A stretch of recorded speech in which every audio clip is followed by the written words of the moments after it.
Hey everyone, my name is James. I'm a producer with Gearbox Software.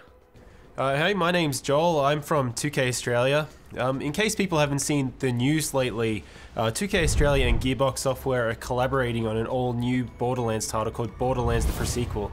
Now, this is a full new standalone Borderlands title which is coming to Xbox 360, PlayStation 3, and Windows PC in the fall of this year. And we're here to give a run-through of the demo that we prepared for PAX East earlier this year. So why don't we get stuck into it? Yeah, alright, so right now we're looking at Athena, who is one of the new playable characters. She's a sort of a famous NPC from Borderlands 1 DLC, the General Knox DLC. Right now we're putting our skill points into the Phalanx tree, which enhances her kinetic aspects, which is this energy shield that Athena has that allows her to absorb attacks from enemies and throw it back at them. Alright, let's go ahead and get looting. Over here we have one of our new loot chests. We're going to go and open up and we're going to see what we've got inside. Alright, looks like we have one of our new cryo guns. Cryo is a new ice elemental that we've introduced in the pre-sequel. Fires ice bullets that allow you to freeze enemies and shatter them. We also have the laser gun, which is a new gun type. So it has different kind of laser attacks. Each manufacturer has their own kind. Right now we're looking at the Maliwan laser gun, and we might run into a couple of different types later on that we can show off. This is the Oz kit. This is an O2 kit. You need O2 because you're on the moon surface of Pandora's moon surface, Elpis. And Elpis is just like Earth's moon in the sense that there's a very thin atmosphere, very low gravity, so you need oxygen, but there's not really much on the surface. Looking at our other playable character, Wilhelm, you might have seen that there's a sort of a shimmering bubble over his head. That's his oxygen bubble. That allows him to breathe on the surface. The entire time that you're out there, you're losing oxygen, but don't worry. We've got plenty of stuff in place to make sure that you always have opportunities to get more O2. Case in point, we've just found one of the air geysers. You run on top of one of these things and it's going to fill up your oxygen. This is really important, not just because you need oxygen to breathe and live, but because we have some new features that we've added that use oxygen. Joel, why don't you tell us some about that? Yeah, so when we were bringing in this oxygen system, we didn't want to bring in something that was annoying to players and a resource to manage. We wanted to bring in something that could give them cool new abilities. So you can see we're on the moon, you can already do low gravity jumps, but if we jump and then press jump again, you'll actually vent some oxygen and you'll do a boost. It'll allow you to go a little bit higher. You can also kind of push yourself forward. So why don't we do a jump and then boost forward? And one of the other cool things you can do, it's kind of my favorite thing to do in the game at the moment. It's technically called a slam, but I like to call it a butt stomp. If you jump up in the air, press jump again to boost, and then press crouch, you actually slam down to the ground and do an area of effect attack. It's a great way to manage crowds, to shove them back, because if you're in a low gravity area, you can push them back pretty far, which might be the edge that you need to either like run away or focus on one guy before you deal with the rest of the crowd. Alright, now we're going to go ahead and move into the next area. This is the comm facility. There's a signal that's being jammed that you need to take care of so that you can get back up to Helios, which is the moonshot facility. In the pre-sequel, Jack is in charge of Helios. He's not the Hyperion CEO yet that you know from Borderlands 2.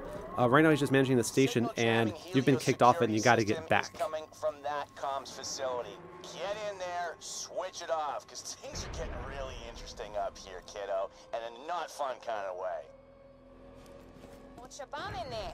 Reed Biller owns that place now, and I've heard he's a right nut job. You probably would have heard a bit of an Australian accent there. During the development of the game, it just so happened that the moon kind of turned into Australia.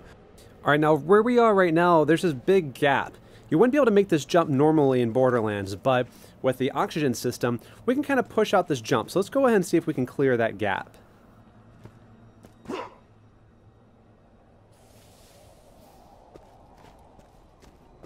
Alright, Athena, you're up. Get plenty of O2 so you can make this jump. This is my favorite part of the demo because I like to push our demo drivers to boost as late as possible. Whoa. Just like that. I like to see them sweat.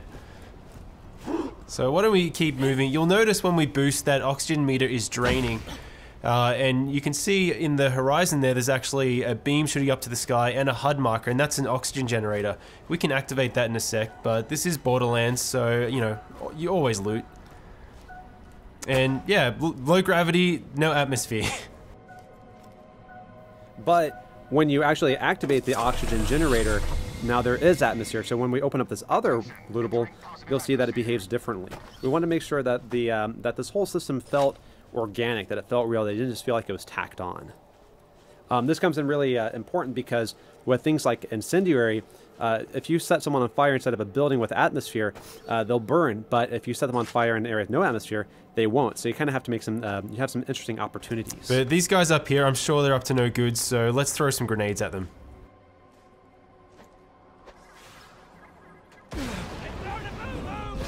Whoa. So in low gravity, you get blown up by a grenade, you go flying into orbit. Very awesome.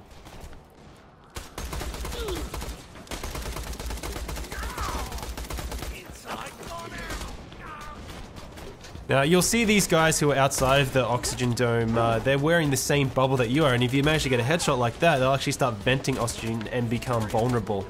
And this really brings tactics into play for the player. So you can come into a space, and if you have a really kick-ass incendiary weapon, you can choose to turn on the oxygen, or you can try and take out their bubbles that way. But why don't we take a chance to have a look at our co-op buddy Wilhelm. So people probably remember Wilhelm from Borderlands 2. It was the big robot that you fought right at the beginning, the first big boss. In this game, he starts out just as a man because this is his origin story as well as many other characters. And the really cool thing is, as you're building out his skill tree, not only do you gain new abilities, but you actually visually change him as well. You get robotic arms, robotic legs, shoulder-mounted rocket turrets. You're essentially building out his skill tree to tell the story of how he became the boss you fought in Borderlands 2, which we've had a lot of fun making. But I think it's probably time to show off our first new action skill for Borderlands the Prequel. What do you think, James? Yeah, it sounds like a good idea. We're coming up on the barrier here for the comp facility. This is being run by the Scavs, which are the scavengers. They're essentially moon bandits. They're not going to let us in without a fight. They're even bringing out some heavy hitters, some turrets, but luckily we've got our Aspis to help us with that. Let's try to absorb as much damage as we can and throw it back at them.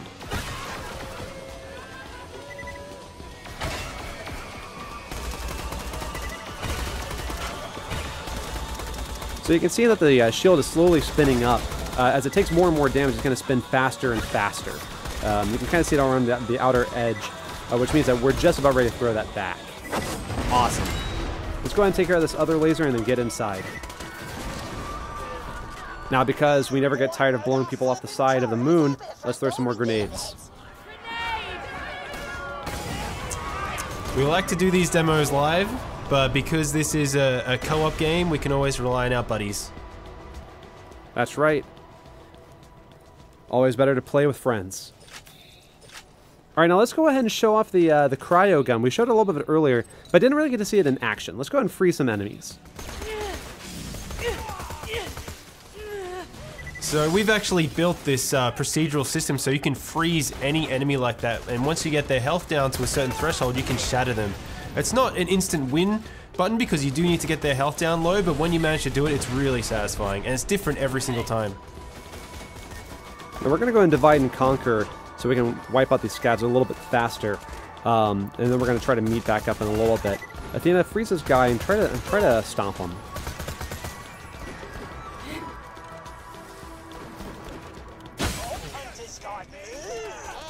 Athena had a good tactic there. If you manage to get really high, your butt stomp will actually do more damage. So if you freeze someone, you can butt stomp down and shatter them from above. Now, you can do more than just freezing them while they're on the ground. We've got some jet fighter, some sort of jetpack enemies. Let's try to freeze them while they're in the air.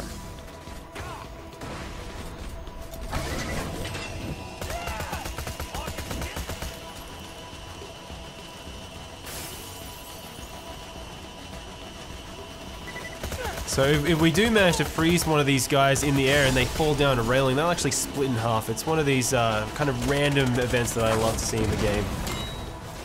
This is also a new enemy, the Badass Outlaw. Now, this guy's pretty big, and because of the low gravity, if he charges into you, he can actually knock you pretty far. But when you shatter him into a million pieces, that doesn't really matter too much. It's very satisfying.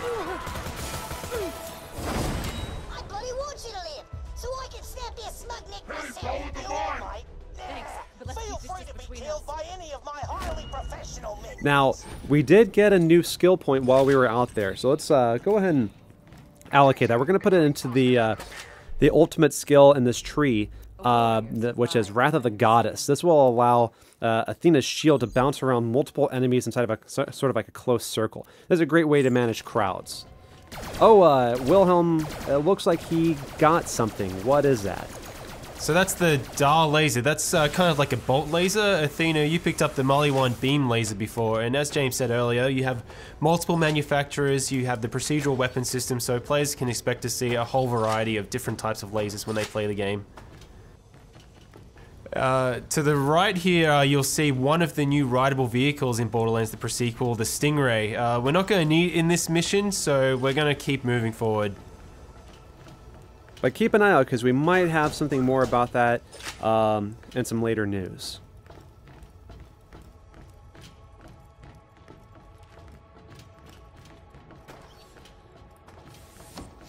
Alright, looks like we found another loot chest. Let's pop this open and see what we have. Let's see if we have a new Oz kit over to the right here. So what does this Oz kit do? Let's see. So it looks like it increases your oxygen meter. It allows you to create an oxygen bubble, which comes in really handy when doing a slam. So let's go ahead and give that to Wilhelm and see if we can do some damage with it.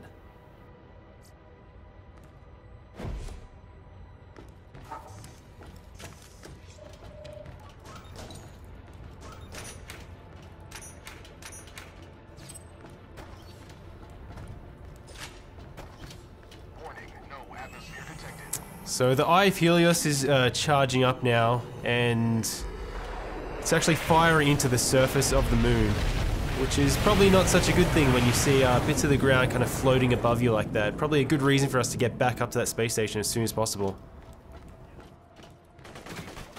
Alright, so we've got a group of enemies coming up, and so we're going to use our buddy Wilhelm to help us charge up our shield so we can get it going. Because you can use friendly fire to charge up Athena's shield. Let's try and take out all those guys at once. Nice. Awesome. Alright, Wilhelm, yep, butt stomp time.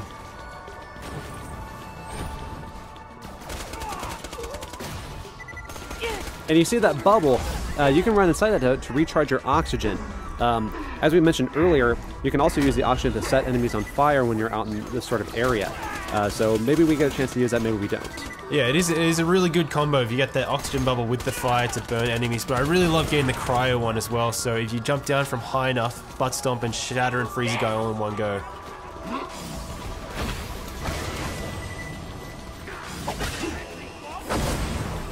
Why don't we try and get some more butt stomps happening? I never get tired of it.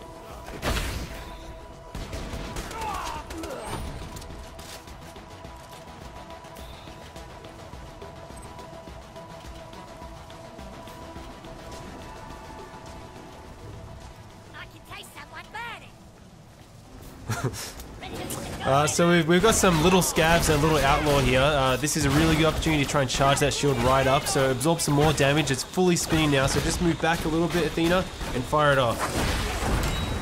Oh, awesome. Nice. Now there's a lot more resistance in this area than we planned. We might need a little more help on this one. Who could help us out possibly?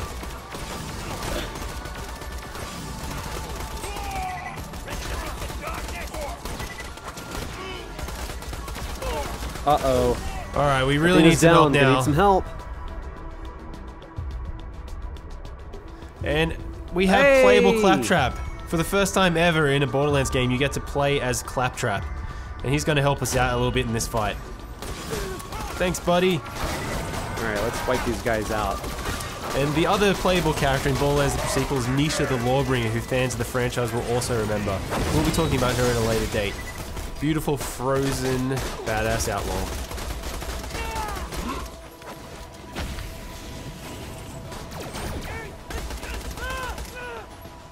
So yeah, we should probably head in here and try and disable that signal so we can get up to the space station.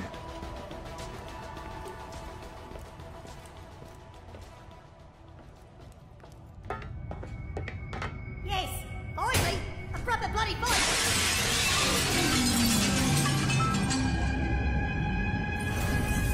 Sky's the freaking talk! We can love this. All right, you better get him, Athena. Getting close.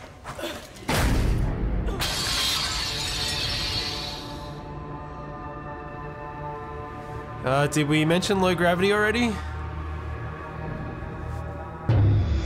Awesome. Well, hey, thanks everyone for staying tuned for Borderlands the pre-sequel, coming to you this fall. That's spring for all the Aussies out there. You coming?